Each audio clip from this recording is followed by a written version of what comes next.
जय हिंद, वंदे मातरम शुरू करते हैं आज का वीडियो। तो आज का जो टॉपिक है वह भूगोल से रिलेटेड है और आज हम सौरमंडल के बारे में, यह जो पूरी टॉपिक है वह सौरमंडल के बारे में पूरी जो है भूगोल की वह सीरीज चल रही है। तो हम जानेंगे आज हमारा जो टॉपिक मेन टॉपिक हमारा है वो है तारा और अंतरिक्ष। तो सबसे पहले हम लोग आते हैं तारे के बारे में, जानते हैं तारे जो हमारे रात में जब भी मान लीजिए यह एक पृथ्वी हो गई हमारी, यहाँ पर एक इंसान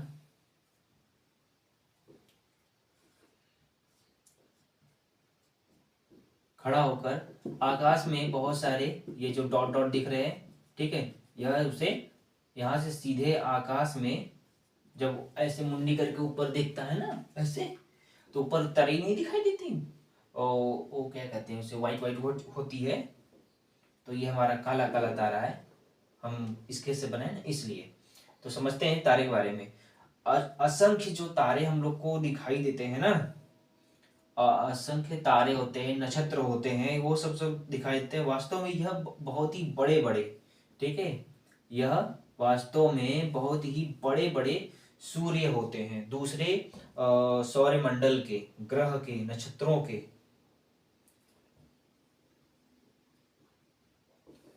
सूर्य होते हैं। हाँ, और एक बात और अभी से याद आई, जो हमारे सौरमंडल के सबसे नजदीक वाला, ठीक है, जो हमारे कहा जाए तो स्पेस के रिसर्चरों, बहुत सारे वैज्ञानिक जो हैं स्पेस के, उन्होंने खोजा है सबसे नजदीकी जो हमारे सूर्य है, जिसका सौरमंडल है, उसका नाम रखा गया है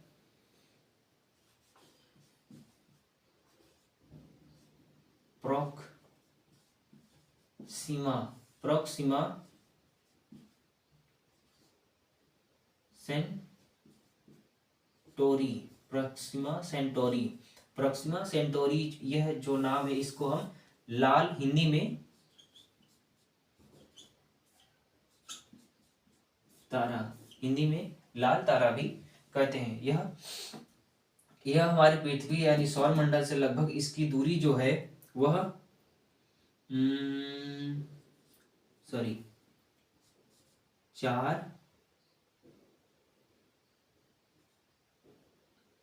प्रकाश वर्ष दूरी है।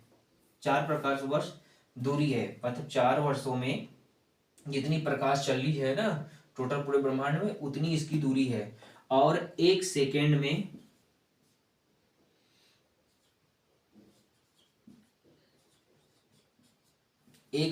लगभग जो प्रकाश की चाल है वह 1 सेकेंड में 3 लाख किलोमीटर प्रति सेकेंड की दूरी जो है वह तय करती है। तो उम्मीद करता हूँ आप तारे के बारे में तो जान गए होंगे। जो ब्रह्मांड में जब हम पृथ्वी से कोई मानो या ऊपर ऐसे ऊपर ही देखता है तो वह तारा या नक्षत्र नहीं होता, वह दूसरे ग्रहों के बहुत ही बड़े बड़े सूर्य होते हैं। हमारे आकाश गंगा में बहुत सारे ब्रह्मांड ऐसे उत्पन्न हैं। और हम अब जान लेते हैं दूसरे बारे में। जो सबसे नजदीक है उसे प्रोक्सिमा सेंटोरी कहते हैं। इसकी दूरी कितनी है? लगभग 4 प्रकाश वर्ष दूरी इसकी है और 1 सेकेंड में लगभग 3 लाख किलोमीटर जो प्रकाश है वह दूरी अपनी तय करती है। इसका मात्रक हो जाएगा किलोमीटर प्रति सेकेंड। इन सभी बातों को आप लोग याद रख लीजिएगा नोट में।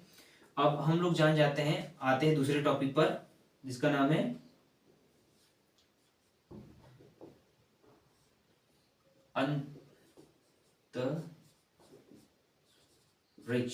अंतरिक्ष नंबर 2। जो हमारा ये टॉपिक है अंतरिक्ष। अब हम अंतरिक्ष के बारे में जाते हैं।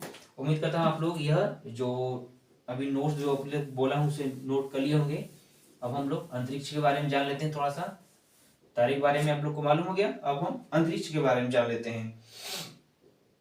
जो हमारे तारों और ग्रहों के, ठीक है, जो हमारे ब्रह्मांड में ये सब जो तारे हैं और जो ग्रह छोटे छोटे हैं, इन सभी के बीच में, इन सभी ग्रहों और तारों, ठीक है, यह तारा हो गया, यह ग्रह हो गया, इन सभी के बीच में जो अनंत असंख्य दूरी है, इन्हीं के बीच में जो असंख्य अनंत दूरी है, इसी को हम अंतरिक्ष कहते हैं। इन्हीं के बीच की स्थिति जो दूरी है, इस दूरी को ही हम लोग अंतरिक्ष कहते हैं। इनके बीच की दूरी को ही हम लोग क्या कहेंगे?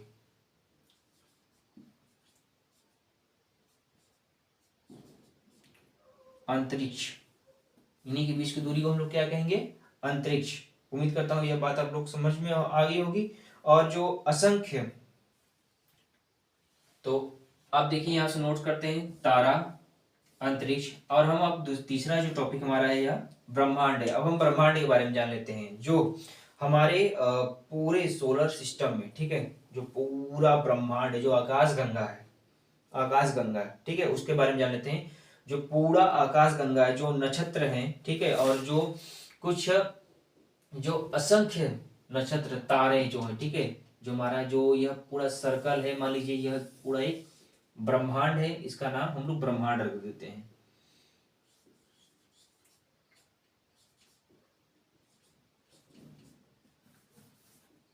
इसका नाम हम लोग क्या रख देते हैं?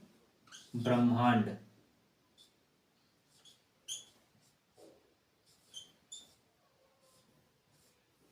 इस पूरे सर्कल का नाम हम लोग क्या रखते हैं? ब्रह्मांड। अब ब्रह्मांड के अंदर क्या है? जो मान लीजिए यह कुछ असंख्य तारे हो गए, यह क्या हो गए? असंख्य कुछ तारे हो गए। इन तारों में कुछ पिंड हो गए, माने कि पिंड माने कुछ ग्रह, ये सब कुछ क्या हो गए? ग्रह। इन सभी को मिलाकर, मतलब इन सभी को आप हम लोग इसे मिला दे रहे हैं इसी एक ही क्षेत्र में, तो इन सभी जो पूरा मिलकर जो एक तत्व बनता है, उसका नाम, उस तत्व का नाम हम रख देते हैं ब्रह्मांड। उस तत्व का नाम क्या रख देते हैं? ब्रह्मांड। उम्मीद करता हूं यह बात समझ में आ गई होगी आप लोगों को। तारा, नक्षत्र और तारा, अंतरिक्ष और ब्रह्मांड, इन तीन चीजों को सिंपल वे में इस तरह से भी हम लोग समझ सकते हैं। जय हिंद। उम्मीद करता हूँ यह वीडियो पसंद आई होगी, और चैनल को फॉलो और सब्सक्राइब जरूर कर लिया करिए यार।